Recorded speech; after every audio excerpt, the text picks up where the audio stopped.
చూస్ country delight, live better. ఇప్పుడే country delight app ని download చేసుకోండి. క్లాస్లోని అందరినీ అక్క చెల్లి అని, ఇప్పుడు లైంగికంగా వేధించిన మేడమ్స్ కూడా అక్క అమ్మ అని పిలిచేవాడు తప్పించి కానీ ఇంకో మాట వచ్చేది కాదండి వాడి నోటి నుంచి.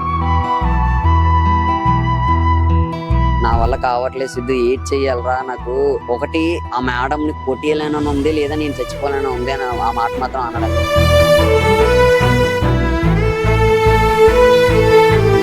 సమతా కాలేజ్ సిస్టంలోనే లేని రూల్స్ అన్ని వాళ్ళ సెక్షన్స్ మాత్రమే ఉంటాయండి. నాకు ఎలాగో జాబ్ వచ్చింది, ఎగ్జామ్ అవగానే నన్ను ఎలాగో తీసుకెళ్ళిపోతారు హైదరాబాద్. నేను అలాగనే వెళ్ళిపోయి నేను జాబ్ చేసుకుంటాను, నువ్వు ఇక్కడ ఉండు, అమ్మా నాన్నలు అందరూ నీటి చూసుకో, నేను అక్కడి నుంచి డబ్బులు పంపిస్తే నువ్వు బిజినెస్ పెట్టుకో. Welcome to Suman TV. నేను మీ చందు యాదవ్. సాయి తేజ అర్ధాంతరంగా ఉరి వేసుకుని చనిపోవడం, అసలు ఎందుకు చనిపోయాడు, ఎట్లా చనిపోయాడు, సాయి తేజకు వచ్చిన కష్టం ఏంటి అని చెప్పి సాయి తేజ తమ్ముడు సిద్ధు ఉన్నాడు. సిద్ధుని అడిగి మరిన్ని విషయాలు తెలుసుకునే ప్రయత్నం చేద్దాం. అసలు సాయి తేజ ఎట్లా ఉండేవాడు, ఎట్లా చదివేవాడు, అసలు ఎందుకు ఈ రోజు ఈ సంఘటన ఎందుకు జరిగిందో సాయి తేజ తమ్ముడు ఉన్నాడు, వారిని అడిగి మరిన్ని విషయాలు తెలుసుకునే ప్రయత్నం చేద్దాం. ఎట్లా ఉండేవాడు నీతో సాయి తేజ? నాతో చాలా క్లోజ్ గా ఉండేవాడు అండి.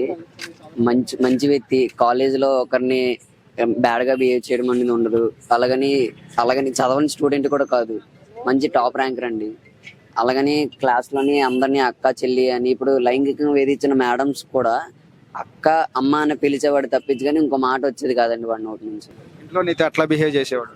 సరదాగా ఉండేవాడు అండి, ఇంట్లో అందరితోని సరదాగా ఉండేవాడు. కాకపోతే వీళ్ళు పెట్టిన బాధలు బయటికి చెప్పుకోలేక, అలాగని ఫ్రెండ్స్ కి చెప్తే వాళ్ళ సర్కిల్లో ఉన్న వాళ్ళ క్లాస్ లో చెప్పే వాళ్ళకి అందరికి చెప్తే ఎక్కడ వాళ్ళు కూడా వీళ్ళలాగా క్రిటిసైజ్ చేసి వీళ్ళలాగా హింస పెడతారేమో, వాళ్ళకు కూడా మార్క్స్ ద్వారా ఎక్సెట్రా రికార్డ్స్ ద్వారా అలాంటి ద్వారా వీళ్ళకి కూడా ఇలాగ ఇబ్బంది అవుతుందేమో అనేసి భయపడి ఫ్రెండ్స్ కూడా చెప్పడం మానేశాడని.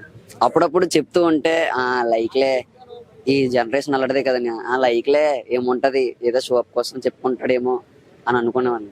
సిద్ధు ఇలాగా ఈ మేడం ఇలాగ అంటున్నారా, తప్పురా, అమ్మ అంటాను అయినా ఆవిడే ఇలాగ అంటుంది, అయినా ఇంకో మేడం సిద్ధు ఆ మేడం సపోర్ట్ చేస్తుందేమో రా, నాకు భయం వేస్తుంది, రికార్డులు ఉన్నాయి రాయలేకపోతున్నాను, రాశాను రాంగులు కొట్టారు, చిన్న మిస్టేక్స్ కి రాంగులు కొట్టారు, మళ్ళీ రాశాను మళ్ళీ రాంగులు కొట్టారు, నేను రాయలేకపోయాను ఇంకో చేతి రాయించాను తప్పులు కొట్టారు, నా చేతి రాయించాడు తప్పులు కొట్టారు. అలాగని ఈ రోజు 2 వారాల కిందట నేను రాసినాడని, ఈ రోజు రేపు వాళ్ళకి ప్రాక్టికల్స్ ఉన్నాయి, ఈ రోజు మార్నింగ్ పేరెంట్స్ వచ్చి అడిగితేనే కానీ సంతకం పెట్టలేదు. ఈ రోజు చిన్న తప్పులు చూడలేదు, ఎందుకంటే ఈ రోజు పేరెంట్స్ ఇక్కడికి వచ్చి మాట్లాడారు. మళ్ళీ ఏమంటున్నారు ఫ్యాకల్టీ, మీ అబ్బాయి మంచివాడు, మీ అబ్బాయి ఎవరిని మనరు, అదే మాట అంటున్నారు.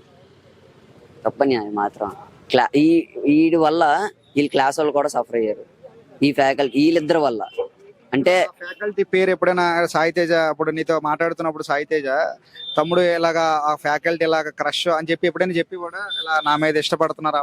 చెప్పేవాడు. అంటే ఇంట్లో వాళ్ళకి షేర్ చేసుకోలేకపోయినా, ఫ్రెండ్స్ కి షేర్ చేసుకోకపోయినా, అంటే ఒకే పక్కన పడుకుంటాం, ఒకే దగ్గర తింటాం, నాకైతే మాత్రం షేర్ చేసుకున్నాడని. ఇలా మేడము నన్ను లైంగికంగా అడుగుతుంది, ఏం చేయనా సిద్ధు అంటే, ఒక బ్రదర్ గా నన్ను అడిగాడు, ఒక ఫ్రెండ్ గా, అది తప్పు కదరా అమ్మ అని పిలుస్తావు అంటే, నేను అదే అంటుంటే కాకపోతే నాకు నువ్వు కావాలి, నువ్వు లేకపోతే అది ఇది అనేసి లేనికొన్న మాటలన్నీ చెప్పేవారు.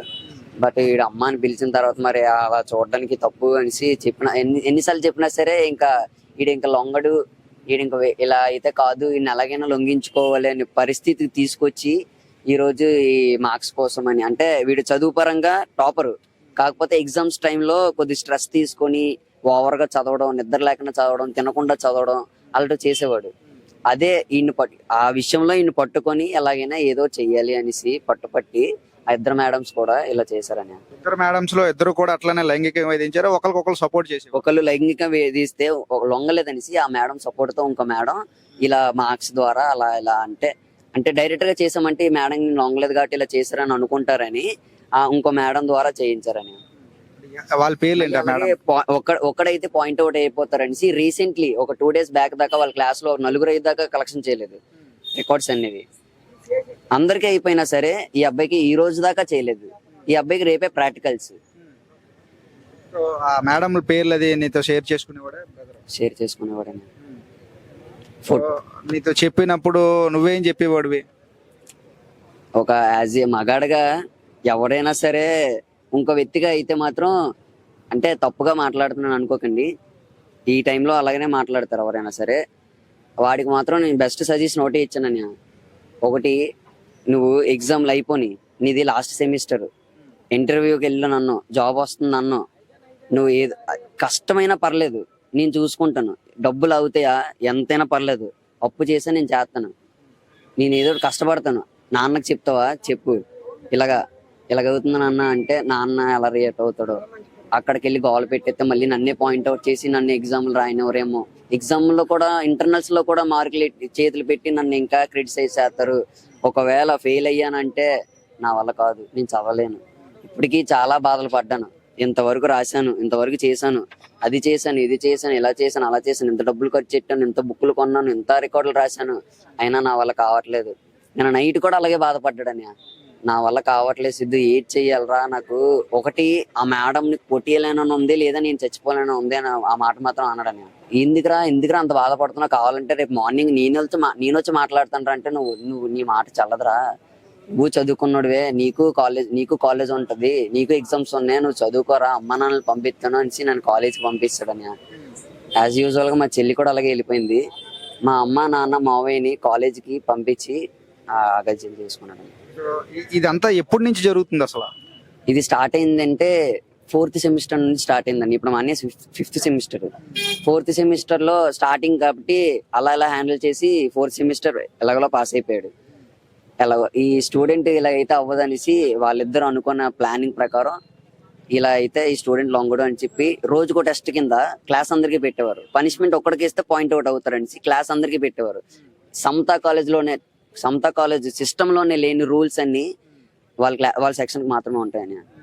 అంటే లైక్ ఇప్పుడు బయటికి వెళ్ళి సర్వే చేయాలి అంటే అది అందరూ చేస్తారు, లైక్ ఒక 30-40 ఇల్లులకి చేస్తారు. కాకపోతే వీళ్ళు ఎలా కాదు, ఒక 120 ఇల్లులు 30 ఇల్లులు, అందులోనే ఫోటో ఒకటి క్లారిటీ రాలేదు, లొకేషన్ ఒకటి క్లారిటీ పడలేదు, అలాగని ఆ ప్లేస్ లో చేయకూడదు, ఈ ప్లేస్ లో చేయకూడదు. రికార్డ్ అంటావా, బాక్స్ ఒక పర్టికులర్ బాక్స్ కి ఒకటే రాయాలంట. సరే వాడు రాయలేపాడు, వాడు రైటింగ్ బాగోదు, ఓకే నా చేతి రాయించాడు, నేను అలాగే రాశాను. వాడు ఎలా అయితే చెప్పాడో 4వ సారి నా చేతి రాయించాడు, అలా కూడా రావదనేసి రాంగ్ కొట్టేశారు. అంటే ఒకటి 6 అని ఇలాగుంది, దానికి కాస్త మళ్ళీ 6 అని రాసాం. దానికి చెప్పాలి, యాజ్ యూజువల్ గా ఎవరినైతే చెప్పాలి రూల్స్ అనేవి ఇలా ఉంటాయి, ఇలా చేయకూడదని ఫస్ట్ స్టార్టింగ్ లో రికార్డ్ ఇచ్చే ముందు అందరికీ చెప్పాలి. అలాగే ఎవరికి చెప్పలేదని. సర్లే ఇలా రుద్దితే ఏమైందిలే అని అనుకున్నాను నేను కూడా. దానికి రెడ్ పెన్ తో మార్క్ చేసి ఇలా రాయకూడదు, డోంట్ రైట్ దట్ అని ఇలా పెట్టి చింపేశారు. సో చనిపోయే ముందు నీతో ఏం మాట్లాడాడు? చనిపోయినప్పుడు సిద్ధు ఏంటి ఇలా నువ్వు బాగా ఉండు, బాగా చదువుకో అని చెప్పి ఏమైనా చెప్పాడా చనిపోయే ముందు? అలా ఏం చెప్పలేదు, కానీ నైట్ మాత్రం సిద్ధు నాకైతే మాత్రం కాలేజ్కి వెళ్ళాలని లేదు, ఎంత బేగా ఈ కాలేజ్ నన్ను వదిలేస్తే నేను అంత ఫ్రీగా ఉండి, నాకు ఎలాగో జాబ్ వచ్చింది, ఎగ్జామ్ అవగానే నన్ను ఎలాగో తీసుకెళ్ళిపోతారు హైదరాబాద్, నేను అలాగనే వెళ్ళిపోయి నేను జాబ్ చేసుకుంటాను, నువ్వు ఇక్కడ ఉండు, అమ్మా నాన్నలు అందరూ నీటి చూసుకో, నేను అక్కడి నుంచి డబ్బులు పంపిస్తే నువ్వు బిజినెస్ పెట్టుకో, చెల్లిని అమ్మని ఆ నాన్నని నీటి చూసుకొని ఉండరా, నేను అక్కడి నుంచి డబ్బులు పంపిస్తే నీకు ఏ కంగారు ఉండదు, అంతవరకు కొంచెం నాన్ననైనా అమ్మనైనా కొంచెం కష్టం ఉంటది, నువ్వు ఆ కష్టంలో పాలు పంచుకో నాన్నలతో పాటు, ఆ మిగతా కష్టం అంతా నేను చూసుకుంటాను రా అని చెప్పాడని.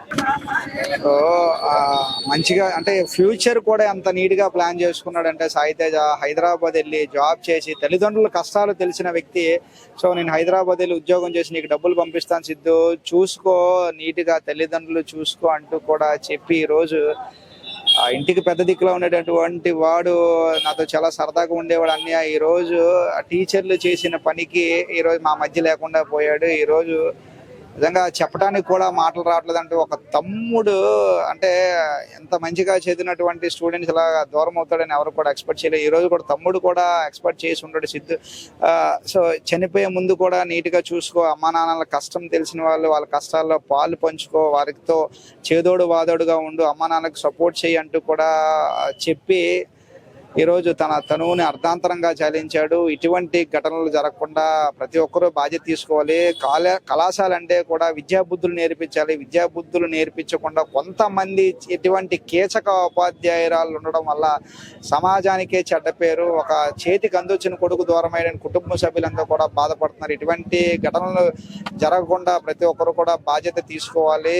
సో కళాశాలకు సంబంధించిన యాజమాన్యం తక్షణం వారిపై చర్యలు తీసుకొని బాధితులకు న్యాయం చేస్తారని అందరితో పాటు మనం కూడా కోరుకుందాం. మరిన్ని లైవ్ అప్డేట్స్ కోసం చూస్తున్నాను సుమన్ టీవీ వీడియో జర్నలిస్ట్ రాజుతో చందు, సుమన్ టీవీ విశాఖపట్నం.